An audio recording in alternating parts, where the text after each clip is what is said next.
참 주인께 드리는 감사라는 제목으로 오늘 추수감사절 말씀을 함께 나누고 성찬식으로 진행하겠습니다. 여러분, 오늘 조금 전 우리 성도의 교제를 하면서 여러분들이 서로 인사를 나눴습니다. 뭐라고 인사를 나눴냐면 감사합니다, 그리고 고맙습니다 라는 인사를 나눴어요. 사실 그 인사를 나누고 또 전하면 서로가 기분이 좋고 행복해지는 건 사실이에요. 그래서 하나님 앞에서도 신앙생활하면서 우리는 감사라는 말을 많이 고백도 하고, 또 인간적으로 세상을 살아가면서 관계 속에서도 감사합니다, 고맙습니다라는 말을 우리는 많이 나눕니다. 그런데요, 이 감사합니다와 고맙습니다라는 말이 서로를 기쁘고 행복하게 해주지만 그 안에 담겨 있는 의미는 조금 차별됩니다. 구별이 된다라는 거예요. 어떻게 다를까요? 같은 것 같지만 감사합니다는 나보다 힘이 있고 지위가 있고 영향력이 있는 높은 사람, 윗사람을 향해서 우리가 표현을 할 때에 감사합니다라는 표현을 사용합니다. 그럼 고맙습니다라는 것은 언제 표현할까요? 고맙습니다라는 말은 심리적으로 거리감이 없고 가깝게 느껴지는 친구도 될 수 있고 후배도 될 수 있고 선배도 될 수 있는 사람들에게 고맙습니다라는 표현으로 우리의 마음을 전달한다라는 거예요. 그러면 이렇게 감사합니다, 고맙습니다라는 현실 속에서 뭔가 하나를 우리가 선택을 해서 해야 될 때 사회학자들은 어떻게 우리에게 권하냐면, 내가 어떤 성공이라든가 그리고 어떤 인간관계의 성공을 위해서는 감사합니다라는 말로서 그 상대를 격을 높여드리고 존중하는 모습으로 그 사람과 마음을 나누면 세상 살아가는 데에 유익하다라고 설명들을 합니다. 그러면 우리 신앙인들, 성도들에게 있어서 감사가 세상 사람들이 말하는 감사와 고맙습니다라는 것과는 어떻게 차별화될까요? 분명히 다릅니다. 구별됩니다. 그 내용에 대해서 여러분에게 이렇게 소개해 드립니다. 신앙인의 감사는 세상 사람들이 말하는 감사와 고맙습니다만 어떻게 다르냐? 우리 파란색 같이 한번 합독으로 읽어봐요. 같이 봐요. 시작. 어떤 성공이나 격식을 차리는 차원이 아니라 나를 죄와 사망에서 구원하신 하나님을 참 주인으로 고백하는 감사입니다. 예, 맞습니다. 동일하게 감사합니다라는 말을 하나님께도 드리고 사람들에게도 하지만 이 감사라는 마음과 단어는 같아도 그 속에 담긴 고백과 의미는 전혀 다른 거예요. 세상의 감사는 자신이 은혜를 입었던 어떤 결과와 조건에 대한 반응으로 보면 세상의 감사나 고맙습니다는 이해가 됩니다.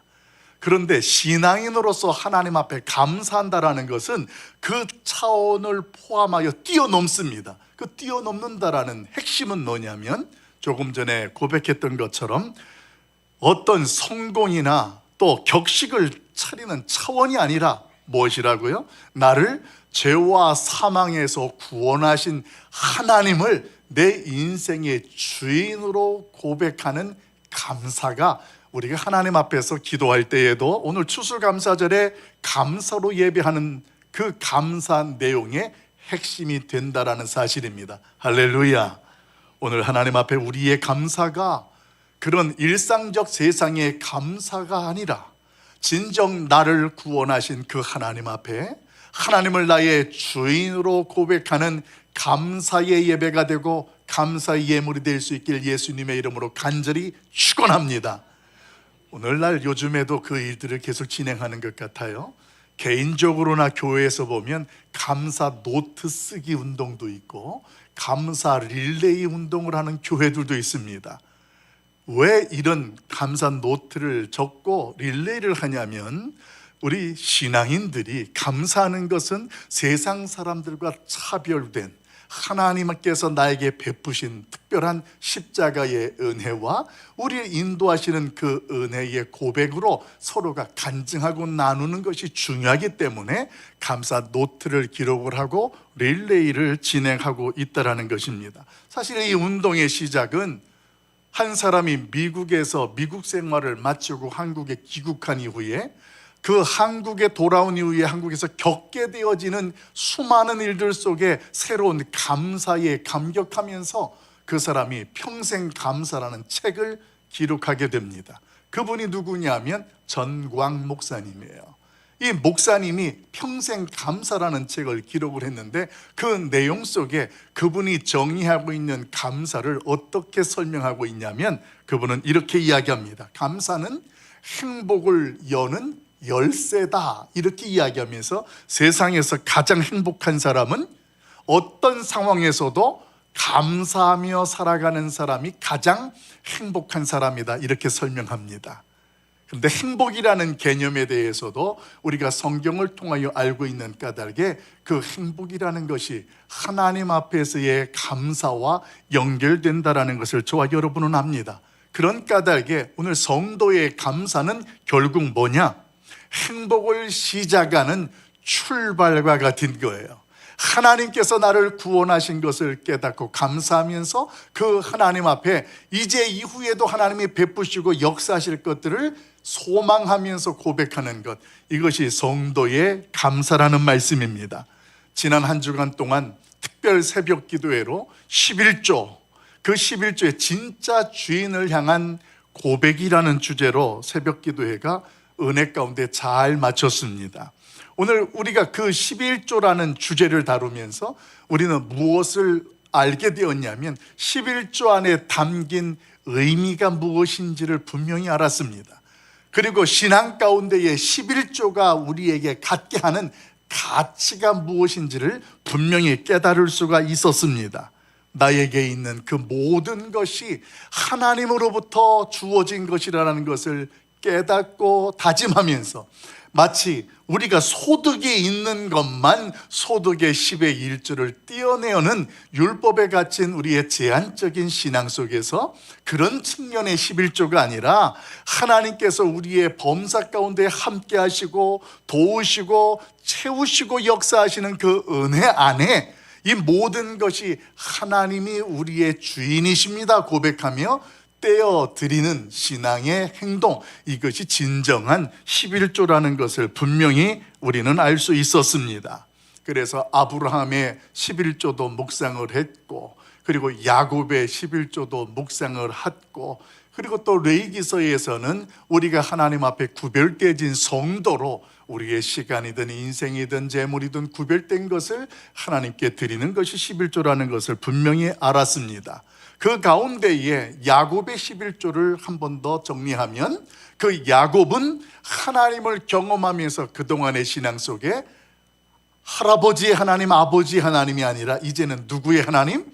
나의 하나님으로 고백하는 하나님 앞에 나아가며 10의 1조를 드렸으니 이것이 얼마나 축복이요 복된 일인가라는 말씀을 정리합니다.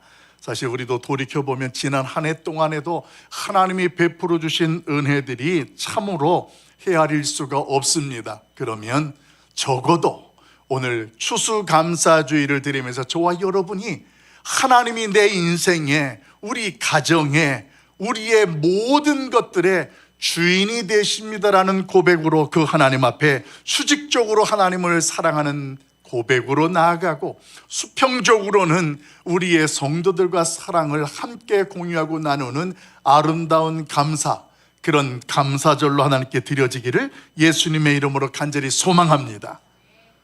여러분, 이제 이렇게 해서 창세기에 시작때부터 11조가 말라기에서 와서 말씀을 통하여서 정리되어지고, 거기서 언약의 사자가 오신다는 말씀처럼 마태복음에서 예수님이 오셔서 11조를 말씀을 하시고, 또 누가복음에서 11조를 말씀하시는데, 자 보십시다. 이렇게 예수님이 오셔서 그동안 드렸던 11조를 드리지 말라라는 것이 아니라 그 드려진 11조보다 더 중요한 것을 왜 놓치고 이런 것들을 통하여 너희의 의로 삼으려고 하느냐 하면서 실질적인 10의 1조와 성도의 삶을 예수님이 가르쳐 주셨습니다. 그리고 등장하는 성경이 어디냐면 사도행전이에요. 그래서 저와 여러분이 오늘 사도행전에 있는 말씀을 묵상하는 거예요. 사도행전 말씀 속에 하나님 앞에서 구원의 은혜를 입고 하나님의 말씀을 깨달은 초대교회 성도들은 그 하나님의 은혜를 깨달으며 그 하나님을 주인으로 고백하면서 어떤 신앙생활을 했고 살아갔느냐, 오늘 그 말씀을 44절과 45절에서는 그들의 하나님 앞에 감사하는 모습을 이렇게 설명합니다. 우리 같이 읽어봐요. 44절 45절 같이 봅니다. 믿는 사람이 다 함께 있어 모든 물건을 서로 통용하고 또 재산과 소유를 팔아 각 사람의 필요를 따라 나눠주며. 아멘. 여러분, 초대교회 성도들이 지금 어떤 변화가 나타났느냐? 그들이 하나님 앞에서 예수 그리스도의 말씀을 통하여서 11조에 대한 감사에 대한 그 모습들이 예물에만 그치는 것이 아니라 삶의 현장 속에서 그 하나님을 주인으로 고백하는 모습으로 살아야 된다는 것. 그래서 어느 율법사가 왔을 때 어느 율법이 가장 중요하고 큽니까 했을 때에 예수님께서는 하나님을 사랑하고 이웃을 내 몸과 같이 사랑하라는 말씀으로 오늘 그 하나님의 중심된 그 마음을 전달하고 깨닫게 하셨습니다. 그런데 그 모습이 실질적으로 어디에서 나타나느냐? 오순절 성령의 역사가 임하고 그 성령에 충만하게 되어지니까 그 예루살렘의 교회에 모였던 성도들 가운데에, 그래, 하나님이 우리의 주인이시라면 그 주인 되시는 하나님을 믿는 우리의 모습들이 이전과 달라져야 되지 않겠느냐? 그래서 성령이 충만하여 44절 말씀해 보니까 믿는 사람들이 다 함께 모여서 오늘 자신들의 물건을 서로 통용합니다. 자신들이 소유하고 있는 것들을 다 나눈다라는 거예요. 왜 이런 일들이 일어나게 됩니까? 주인이 누구인지를 아니까. 그동안은 내가 주인으로 알았으니까 나의 것을 쥐고 있었고 내가 내 것을 내 마음대로 하는 것이 기준이었다면, 그러나 성령이 충만하여져서 하나님 앞에서 구별되어진 하나님의 백성들이요 성도라는 것을 그들이 알고, 더더군다나 그 예수 그리스도가 십자가에 피 흘려 죽으시고 우리의 죄를 용서하사 나의 구원자가 되시고 주인 되어진다는 사실을 깨닫게 되니까 그 다음부터 그들이 어떻게 되어집니까? 내가 주인이 아니었구나. 이것이 오늘 그들의 삶의 현장 속에 행동으로 나타나는 거예요. 그래서 그것들을 다 다른 사람들과 나누는 거예요. 수평적인 하나님의 감사의 생활이 그 초대교회 성도들의 모습 속에 나타났다라는 것입니다. 여러분, 오늘 하나님을 믿는 자들과 함께 예수 그리스도를 믿고 함께하는 성도들이 모두가 다 함께 나누는 감사의 생활, 이 시간 우리의 감사가 하나님 앞에 그런 믿음의 구원의 감격으로 감사하는 고백이 되어지고, 더 수평적으로는 함께하는 성도와 이웃들과 그 사랑과 감사를 나누는 행동으로 구별되어진 성도의 모습 되어질 수 있길 예수님의 이름으로 축원합니다. 자, 그러면서 오늘 그들 초대교회 성도들 가운데 있었던 진정 그 주인을 하나님으로 고백하면서 사는 근거의 내용을 오늘 본문 말씀에서 한번 읽어봅니다. 우리 40절과 41절 말씀 같이 한번 읽어봅시다. 그들의 감사의 핵심이 무엇이었는가 같이 봐요. 시작. 또 여러 말로 확증하며 권하여 이르되 너희가 이 패역한 세대에서 구원을 받으라 하니, 그 말을 받은 사람들은 세례를 받음에 이 날에 신도의 수가 3천이나 더하더라. 아멘. 오순절 성령의 역사 이후에 이 초대교회에 일어난 역사는 어떤 역사가 가득 채워지냐면 하나님의 구원의 역사가 날마다 일어나는 거예요. 패역한 세대여, 다른 말로 표현하면 죄인들아, 이제 예수 그리스도를 믿고 구원을 받으라, 이 말씀을 선포하게 될 때 하루에 3,000명이 넘는 사람들이 교회로 몰려드는 것입니다. 교회의 영적 잔치가 일어났어요. 여기에서도 할렐루야, 하나님이 나의 주인입니다. 오늘 여기에서도 하나님이 나의 죄를 용서하시고 구원하셨습니다. 그런 감사의 고백이 일어나는 그런 흐름 속에 성도들이 함께 모이고 함께 떡을 떼고 자신들의 더러웠던 인생들을 돌이키기 시작합니다. 이렇게 추악한 죄인이었는데 하나님이 나를 사랑하셔서 십자가로 용서하신 것들에 대한 간증들을 나누기 시작했습니다. 여러분, 오늘 그런 모습 속에 하나님 앞에서 이 초대교회 안에 상상하지 못하는 일들이 일어나게 되는 겁니다. 어떤 일들이 일어나게 됐을까요? 점점 교회에 3,000명 넘는 사람들이 모여드니까 교회를 어떻게 섬기고 운영하였지에 대한 사람들의 관심들이 갖게 될 때, 그때에 하나님을 주인으로 섬기던 한 사람 바나바가 믿음의 고백과 결단으로 나옵니다. 그래서 자신의 소유를 팔아서 하나님의 교회에 드립니다. 뭐라고 드려요? 하나님이 내 인생과 우리 가정의 주인 되시니 오늘 이것을 통하여서 모인 성도들을 섬길 수 있는 일에 선용해 달라고 헌신하게 됩니다. 그 일들로 인하여 교회가 더 은혜가 충만하고 감사가 많아집니다. 그런데 그 모습을 다른 누군가도 보게 됩니다. 그런 모습을 보다가 그 사람도 자신의 부동산을 팝니다. 나도 가만히 있으면 안 되지. 내가 소유한 부동산도 하나님의 것인데 그 하나님의 것을 내가 하나님을 위해서 쓰는 것은 주인 되시는 하나님을 내가 믿고 인정하는 모습이다. 그래서 자신의 밭을 팝니다. 그 밭을 팔아서 가져와서 그 하나님께 드리려고 하는데, 그때 한순간에 사단의 계략이 그 사람에게 들어옵니다. 봐, 이거 다 안 드려도 돼. 지금 이미 바나바가 드려서 있는 것 가지고 하고 있으니까 여기에서 꼭 필요한 만큼만 내가 떼어놓을 것 떼어놓고 드려도 돼. 그래서 그 생각 속에 처음은 이 밭을 팔아서 드릴 생각이었던 그가 일부를 감추고 그것을 가지고 하나님의 교회에 드리게 되어집니다. 그 사람이 바로 아나니아 그리고 그 아내 삽비라였습니다.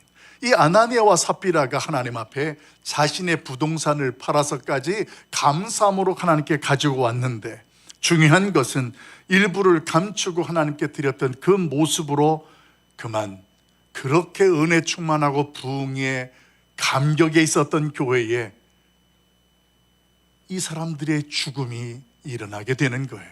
여러분, 믿음이 약한 자들에게는 이것이 큰 시험거리가 되었습니다. 아니, 하나님 앞에 감사를 하고 자신의 부동산까지 팔아서 하나님께 드리려 했는데 왜 이런 일들이 일어나게 됐을까? 모두가 두려워하고 떨고 있을 때 하나님은 베드로를 통하여서 오늘 말씀을 이렇게 전달해 주셨습니다. 우리 사도행전 5장 3절 말씀 우리 같이 한번 합독합시다. 같이 봐요. 시작. 베드로가 이르되 아나니아야 어찌하여 사탄이 내 마음에 가득하여 내가 성령을 속이고 땅값 얼마를 감추었느냐. 아멘. 베드로의 한마디의 내용은 이렇습니다. 아나니아의 부부의 행위를 어떤 말로 정리하냐면, 그들은 하나님 앞에서 뭔가 하나님을 주인으로 섬기고 고백하는 모양인 것 같았지만 그 중심과 그 결과는 성령을 속이고 하나님께 거짓말한 것처럼 되었다라는 것으로 오늘 그 행위에 대해서 모습을 말씀해 주셨습니다. 여러분, 여기서 이 속이다라는 말과 거짓말한다라는 이 단어는 같은 의미인데, 그러나 한 가지 현실적으로 이 뜻은 어떻게 우리가 깨달을 수 있냐면, 자기를 위하여 속였다라는 단어가 바로 오늘 아나니아와 삽비라가 행했던 거짓말이요 속임이었습니다. 자기를 위하여.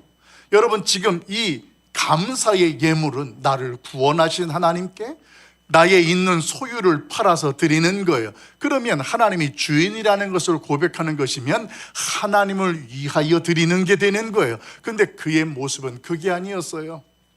바나바의 모습을 보니까 그 모습이 너무 감동적이기도 했지만 다른 사람들로부터 인정받는 모습들을 보게 됩니다.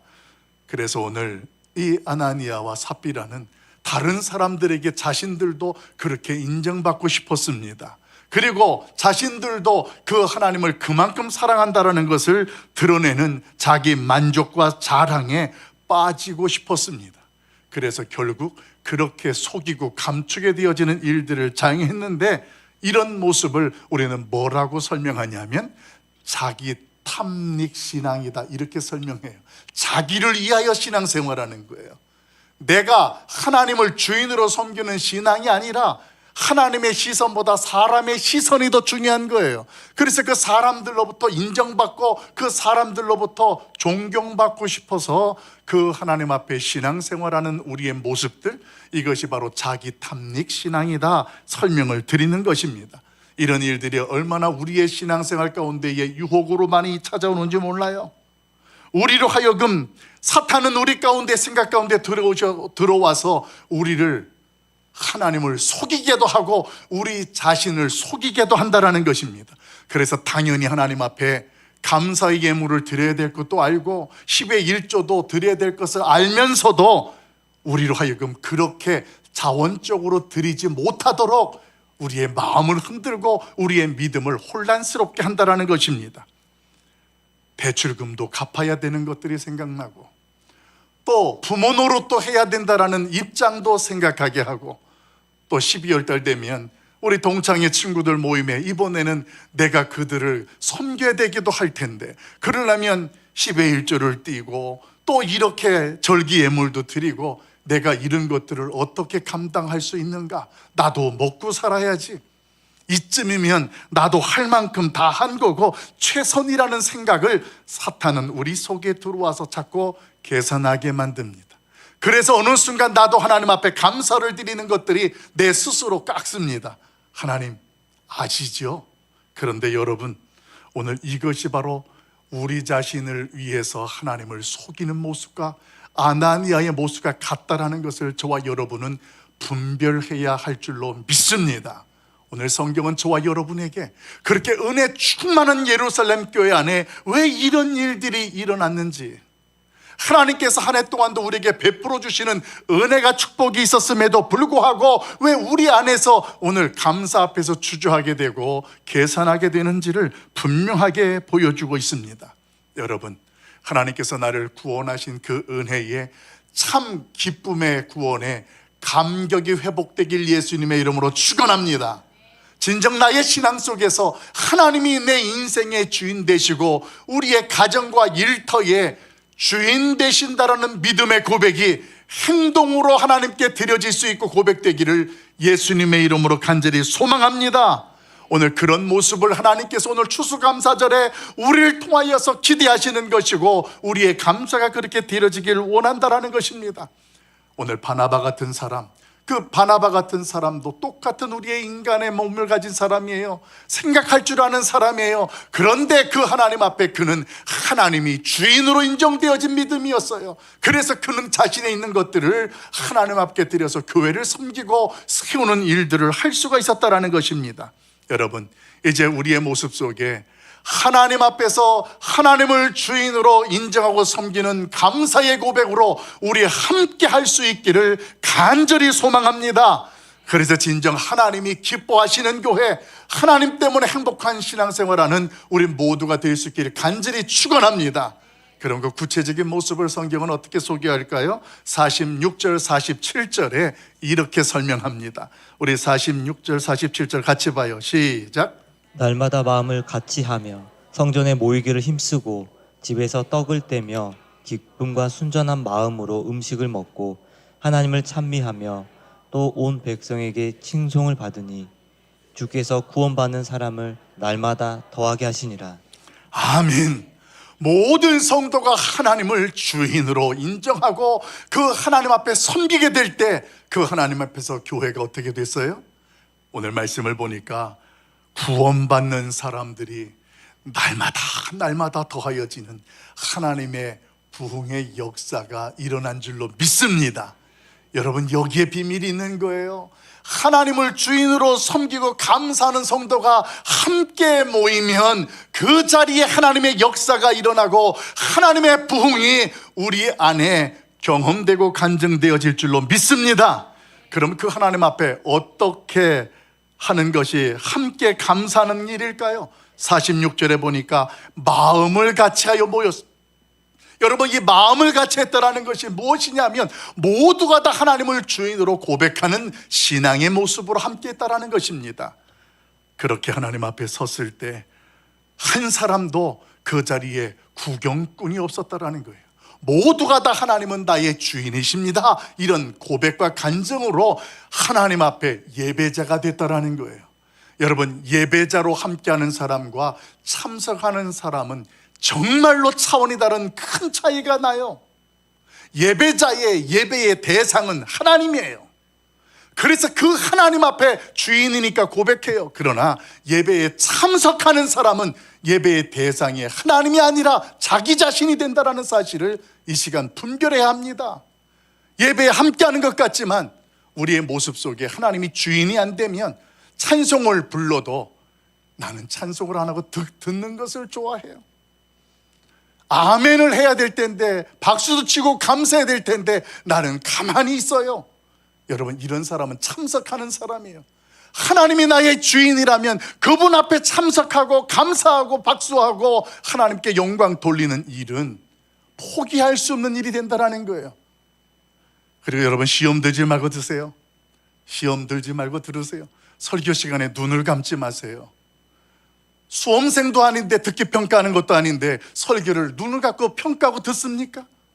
하나님이 주인이라면 그 하나님의 음성을 들을 때에 하나님 앞에 온 마음과 정성을 다하여 두 눈을 뚫어뜨고 아멘 아멘 하답하는 것이 그분을 주인으로 섬기는 성도의 본분이 되는 줄로 믿습니다. 특히 주일날 목사님을 위해서 중보기도 하시는 분들은요, 이미 예배를 드리고 그 예배 시간에 기도하는 분들이 계세요. 예배에 은혜가 있게 하세요. 하나님의 말씀이 선포될 때에 능력이 나타나게 해주세요. 이런 분들은 중보기도 특공대라고 해서 따로 기도하고 계세요. 여러분, 예배 시간에는 하나님을 주인으로 고백한다면 우리의 삶 전체가 하나님 앞에 드려지는 찬양이 예배자가 되어야 되고, 또 말씀 앞에서 아멘 아멘 하는 그런 예배자들로 서야 될 줄로 믿습니다. 내가 예배 대상자가 되면 안 되는 거예요. 찬양은 오직 하나님만이 받으실 분인 줄로 믿습니다. 주의 말씀 앞에 내가 하나님을 믿는 성도라면 그 말씀 앞에 아멘 아멘 하며 하나님 앞에 감사하는 것이 우리의 모습이 된다라는 거예요. 이제 말씀을 정리하려고 해요. 진정 내가 하나님의 은혜로 구원받은 하나님의 백성이라면 다시 한번 구원의 감격이 회복되도록 기도하시고 나아갑시다. 내가 하나님 앞에 감사하는 것이 아브라함이나 야곱이나 또 이 시대의 초대교회나 우리 가락성산교회에서 하나님을 주인으로 섬기기에 우리 집으로 성도들을 초대하고 나의 것을 함께 나누는 성도의 아름다운 교제로 하나님 앞에 구별된, 그래서 우리 교회가 부흥의 역사를 경험하는 축복이 함께하기를 예수님의 이름으로 간절히 축원합니다. 축원합니다. 기도하겠습니다. 사랑 많으신 아버지 하나님, 오늘도 우리와 함께 하시고 말씀을 통하여서 깨닫게 하시니 감사합니다. 이제는 하나님, 우리 모두가 예배자가 되게 하시고 참석하는 자들이 되지 아니하도록 은총도 하여 주시옵소서. 오늘도 나를 구원하신 하나님, 그 은혜에 감사하며 이 시간 하나님께 머리 조아리오니 우리의 예배를 기쁘게 받아주시고 우리에게 있는 사단의 계략들과 세상 방식들은 멈추게 하사 진정 그 하나님의 영광을 드러내는 일에 우리가 사용되어지고 통로가 되어질 수 있도록 축복하여 주옵소서.